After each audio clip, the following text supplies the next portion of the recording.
शिजा शार्दुल शाह के साथ बग्घी में बैठकर वापस शाह हवेली की तरफ जा रही थी। वो बाहर देख रही थी और बहुत उदास थी और शार्दुल ने उसकी उदासी को दूर करने के लिए उससे बातचीत शुरू कर दी।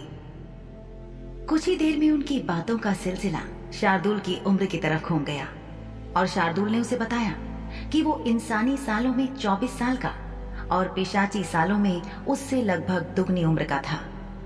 बातों बातों में बातचीत पिशाचों को होने वाले दिल के संक्रमण की तरफ घूम गई और शार्दुल ने शिजा से कहा कि पिशाचों का खात्मा करने के लिए काले चुड़ैल जिस औषधि को बना रहे थे, शिजा अगर अपने कौशल पर काम करे तो वो उस औषधि की मारक विषहर औषधि बना सकती थी।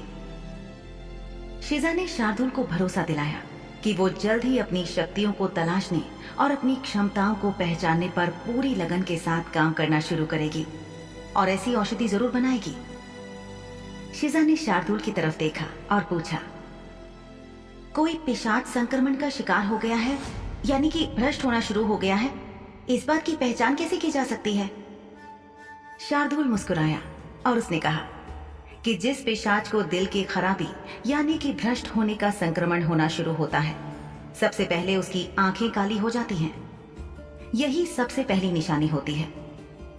फिर ये संक्रमण आंखों से होता हुआ धीरे धीरे शरीर के बाकी हिस्सों तक फैलता जाता है और जैसे ही ये दिल तक पहुंचता है, ये उस पिशाच को कमजोर करना शुरू कर देता है। संक्रमण का शिकार पिशाच अपनी याददाश्त खो बैठता है। वो अपने परिवार और नजदीकी लोगों तक को पहचानने में विफल हो जाता है, सही और गलत का भेद नहीं कर पाता और कई बार पागलपन की सीमा तक भी पहुंच जाता है। इसीलिए भ्रष्ट पिशाच का पता लगाना बहुत आसान है, क्योंकि ये सब लक्षण छुपाए नहीं जा सकते हैं। शिजा ने बात सुनी, पर वो शार्दुल के चेहरे की तरफ गौर से देखती रही और फिर शिजा को याद आया कि एक बार जब वो शार्दुल के साथ बग्घी में बैठकर वापस आ रही थी तो उसने शार्दुल की आंखों को काली होते देखा था। शिजा ने फौरन पिशाच के चेहरे की तरफ गौर से देखा और फिर उससे पूछा, क्या आपको कभी किसी भ्रष्ट पिशाच ने काटा है? शार्दुल ने एक पल सोचा और फिर जवाब दिया, नहीं, मुझे कभी किसी पिशाच ने नहीं काटा। लेकिन तुम ये सवाल क्यों कर रही हो? जवाब में शिजा खामोश रही तो शार्दुल ने कहा, क्या कुछ ऐसा है जो तुम मुझसे पूछना चाह रही हो लेकिन कह नहीं पा रही हो? अगर ऐसा कुछ है तो यकीन करो, तुम्हारे मन में जो भी है तुम बेझिझक वो बात मुझसे कह सकती हो। शिजा ने शार्दुल से बात की पुष्टि करने के लिए पूछा, तो क्या आप भ्रष्ट या संक्रमित हैं या नहीं? शिजा के अंदाज से साफ था कि वो इस बात की पुष्टि करना चाह रही थी, क्योंकि उसे पता था कि शायद शार्दुल इस बात का जवाब ना दे। शार्दुल ने उसे देखा और फिर बोला, यह जरूरी नहीं है कि हर घातक संक्रमण किसी के काटने से ही शुरू हो। शार्दुल ने अपनी छाती की तरफ इशारा किया और बोला, जानलेवा घातक संक्रमण यहाँ दिल से शुरू होता है। इतना कहकर शार्दुल ने अपना सिर बग्घी की गद्देदार सीट से टिका लिया और एक गहरी सांस लेकर अपनी आंखें बंद कर लीं। शिजा घबराई हुई ये सोच रही थी कि इन सब बातों का मतलब क्या था। क्या शार्दुल को घातक संक्रमण था या नहीं? शार्दुल ने अभी अभी कहा था कि संक्रमण ग्रस्त पिशाच पागलपन की हद तक पहुंच जाते थे, तो क्या शार्दुल शाह की ऊटपटांग हरकतें उसी वजह से थीं? वैसे उन सब हरकतों को पागलपन की श्रेणी में तो नहीं रखा जा सकता था, क्योंकि शार्दुल अपने सामान्य काम और परिषद से जुड़े काम बहुत मुस्तैदी के साथ निभा रहा था। पागलपन की तो कोई निशानी उसमें नहीं थी। फिर ये क्या था? शिजा को कुछ समझ नहीं आया। तभी उसने देखा कि शार्दुल ने अपनी आंखें खोली और वो खिड़की से बाहर देखने लगा था। इस गांव से शार्दुल अक्सर गुजरता था, क्योंकि ये उसके रास्ते में पड़ता था, लेकिन आज उसे कुछ अजीब सा लग रहा था।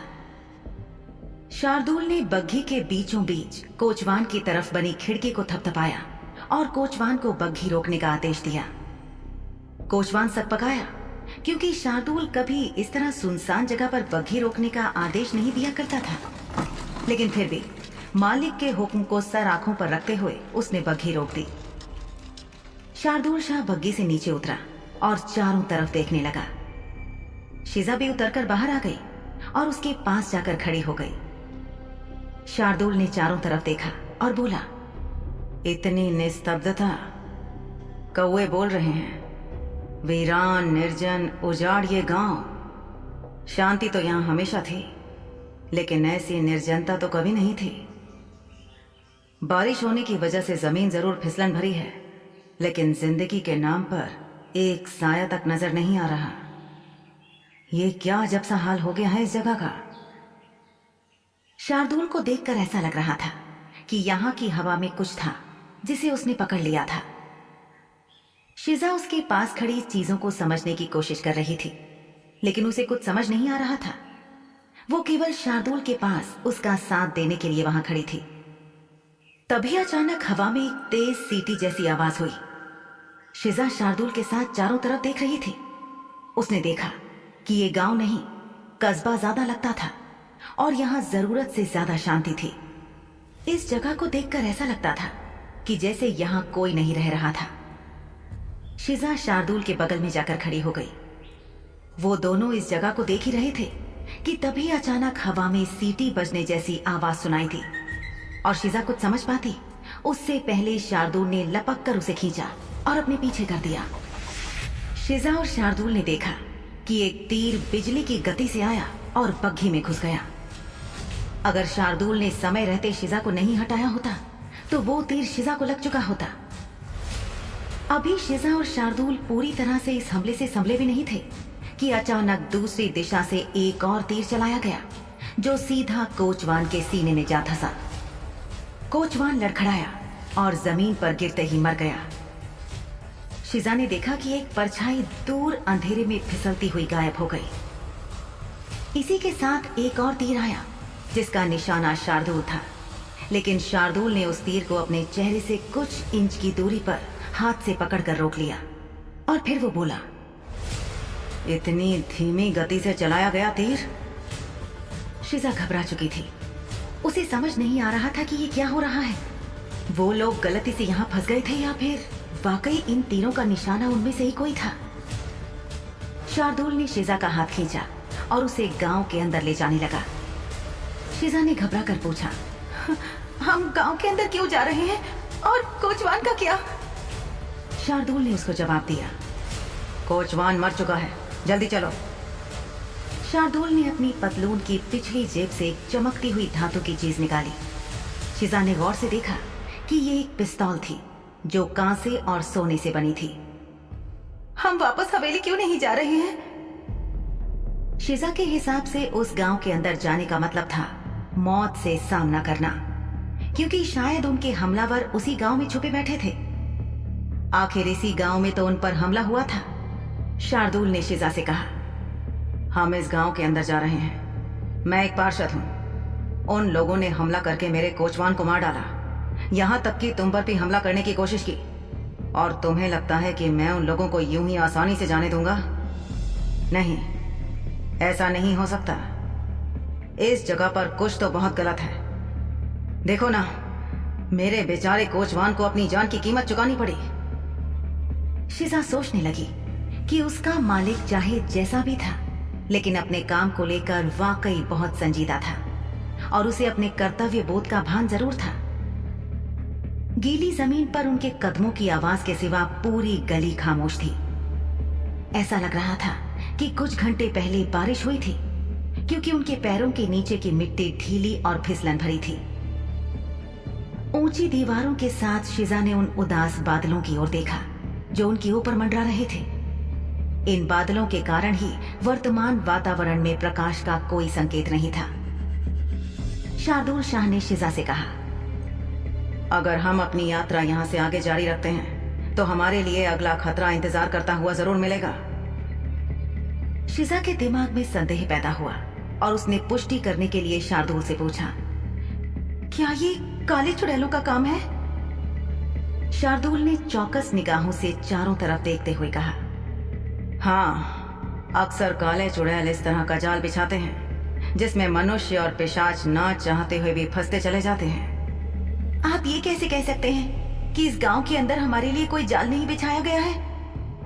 हम इस गांव के अंदर इसलिए जा रहे हैं क्योंकि आमतौर पर हमला होने के बाद लोग उस जगह ठहरते नहीं हैं, वहां से चले जाते हैं। लेकिन इस समय आगे जाना खतरे से खाली नहीं होगा, ये मैं तुम्हें बता सकता हूं। शिजा के चेहरे पर भ्रम और उसकी नजरों में सवाल देखकर शार्दुल ने कहा, वो जो तीर हम पर चलाए गए थे उनमें थूक घास लगी हुई थी।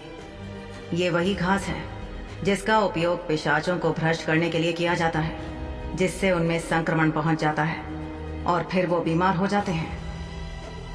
शार्दुल ने गौर से देखा कि इस गांव के लगभग सभी घरों के दरवाजे अच्छे से बंद थे और सब तरफ अंधेरा पसरा हुआ था। तभी उसकी नजर एक अधखुले दरवाजे पर गई जो लाल रंग का था, लेकिन इस दरवाजे के आसपास भी घना अंधेरा पसरा हुआ था। शार्दुल ने शिजा को चेताते हुए उससे कहा, सुनो चिड़िया, मेरे बिल्कुल पास मुझसे सट कर रहो। मैं नहीं चाहता कि तुम्हें पकड़ लिया जाए और फिर जिस तरह से मछली पकड़ने के लिए चारा डाला जाता है उसी तरह तुम्हें प्रलोभन बनाकर मुझे कुछ शर्तें या बातें मानने के लिए मजबूर किया जाए। मैं ऐसा बिल्कुल नहीं चाहता हूं, इसलिए संभल कर रहो। शिजा ने अपनी भौएं उठाई और चिढ़कर बोली, मैं अपना ख्याल खुद रख सकती हूँ, आप हमेशा मुझे इतनी कमजोर क्यों समझते रहते हैं। ठीक इसी समय जिस दीवार के सहारे शार्दुल और शिजा खड़े थे उस पर बनी खिड़की के ऊपर से एक हाथ लटकता हुआ शिजा की तरफ आया और उस हाथ ने शिजा की बाजू को थाम लिया। ये हाथ शिजा को खींचकर दीवार के उस तरफ ले जाने लगा। शिजा को ऐसा लग रहा था कि जैसे कोई बहुत ताकतवर चीज उसे समूचा अंदर निकल रही है। तभी शार्दुल ने अपनी पिस्तौल से उस हाथ पर एक गोली मारी और ये काला सा हाथ शिजा की बाजू छोड़कर दीवार के इस तरफ जमीन पर गिर पड़ा और 2 हिस्सों में टूट गया। शार्दुल बोला, उसने ठीक ही कहा था, बिल्कुल यही कहा था। जब हम वापस हवेली पहुंच जाएंगे तो मुझे याद दिलाना कि तुम्हें कुछ कौशल सिखाने हैं। शिजा ने देखा कि वो हाथ धीरे धीरे मिट्टी के कणों सा बनकर गायब होने लगा था। शार्दुल ने दरवाजा खोला और साथ ही गोली चला दी। वो कमरे के अंदर दाखिल हुआ और उसके पीछे पीछे शिजा भी उस अंधेरे कमरे में दाखिल हुई। कुछ ही पलों में उनकी आंखें अंधेरे में देखने की अभ्यस्त हुईं और साथ ही शार्दुल ने भी अपनी जेब से माचिस निकालकर कमरे में रोशनी की। शिजा ने पहली बार एक काली चुड़ैल को अपने असली रूप में देखा। ये काफी लंबी चौड़ी थी और इसकी त्वचा पपड़ीदार और रूखी थी। उसके बाल बिखरे हुए थे और चेहरा भयानक लग रहा था। उसे देखकर स्पष्ट था कि वो इस समय दर्द में थी।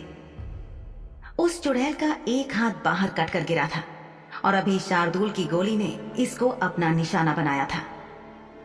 एक भारी आवाज के साथ वो पीछे जमीन पर गिर पड़ी और कुछ ही देर में उसका शरीर मिट्टी में मिलने लगा और गायब होने लगा। शार्दुल शिजा की तरफ पलटा और उसने पूछा, क्या तुम चुड़ैलों की मौजूदगी के बारे में कुछ अनुभव कर सकती हो या बता सकती हो? शिजा ने महसूस किया कि इस वक्त उसे नहीं पता था कि किसी जगह पर चुड़ैलों की मौजूदगी का पता लगाने के लिए वो क्या कर सकती थी। उसका कौशल और शक्तियां अभी पूरी तरह से या तो जागृत नहीं थी या फिर उसे उनका इस्तेमाल करना नहीं आ रहा था। उसने शार्दुल की तरफ देखकर नाव में अपना सिर हिला दिया। शार्दुल वहां से बाहर निकला और उसने संभल कर ऐसे चलना शुरू किया जैसे कि इस गांव में अभी और भी बहुत सी चुड़ैलें छुपी हुई हों। वो दोनों चलते हुए एक गली के मुहाने तक आए जहां पर एक रस्सी पर एक फटा हुआ पुराना कपड़ा लटका हुआ था जो हवा के बहाव के साथ 2 इमारतों के बीच में लहरा रहा था। शिजा ने शार्दुल से पूछा, क्या गांव और कस्बों को चुड़ैल मुक्त करने के लिए समय समय पर उनकी तलाशी नहीं ली जाती और अभिमंत्रित नहीं किया जाता? शार्दुल ने शिजा की बात का जवाब देते हुए कहा, परिषद अपना काम बहुत मुस्तैदी से कर रही है। बहुत से सफेद चुड़ैलों को इसी काम के लिए रखा गया है कि वो अपनी शक्तियों से काले चुड़ैलों के ठिकानों और उनके बुरे मंसूबों का पता लगाकर परिषद को समय रहते आगाह कर सकें। बहुत से सफेद चुड़ैल इस काम में लगे हुए हैं और पूरी निष्ठा के साथ इस काम को अंजाम दे रहे हैं। लेकिन शार्दुल को अचानक अजीब सी आवाज सुनाई दी। उसने अपने कदमों को इधर उधर हटाकर देखा तो एक चूहा कूदा और तेजी से गली को पार करके एक नाली में कूद गया। किसने किया शार्दुल और शीजा पर यूं सरेराह हमला?